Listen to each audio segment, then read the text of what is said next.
If you just have the weekend in Copenhagen or can only spare a couple of days, I'm going to show you how you can get the most out of your time here and how you can spend 48 hours in the beautiful capital city of Denmark.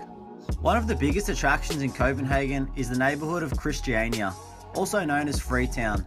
Formerly used as an army barracks, Christiania is known as a highly autonomous area where cannabis trade was tolerated by authorities until 2004.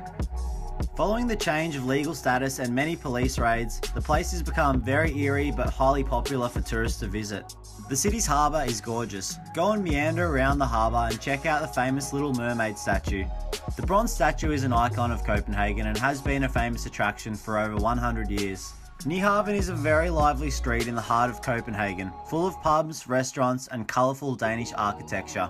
Whether you're soaking up the atmosphere amongst the kaleidoscope of colourful buildings, sitting at a cafe or roaming around the river, the views are tremendous. The botanical gardens are very quaint and tranquil gardens to escape the busy centre of Copenhagen.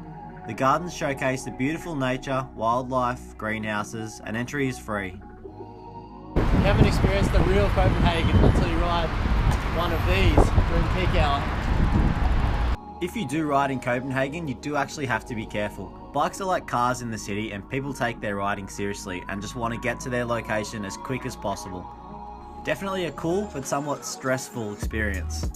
My host Sean invited me to spend the evening at a local restaurant where they had a weekly dinner where you can meet and greet any people attending the dinner.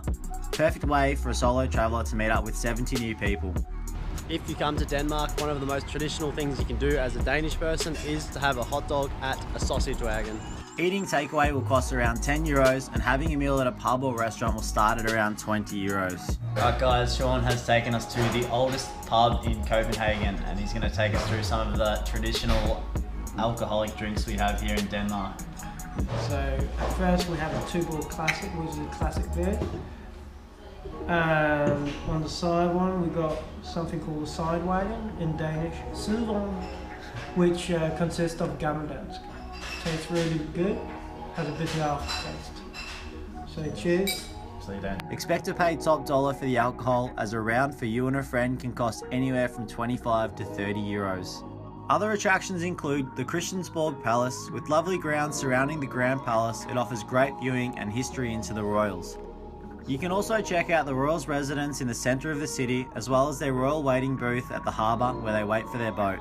Whilst walking along the harbour, you will also see the Gefjon fountain.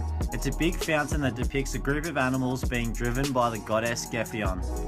Copenhagen also has many churches, cathedrals and the very popular Tivoli Park complex. English is widely spoken all over Copenhagen and there won't be any issues anywhere you go. People are more closed off in Copenhagen, so don't feel as if it's rude if you feel like you're being ignored. Copenhagen is a stunning city, and these are just some of the many things that you can accomplish in a short time in Copenhagen. And in particular, some of the things that you can expect to experience in the typical life of a Dane.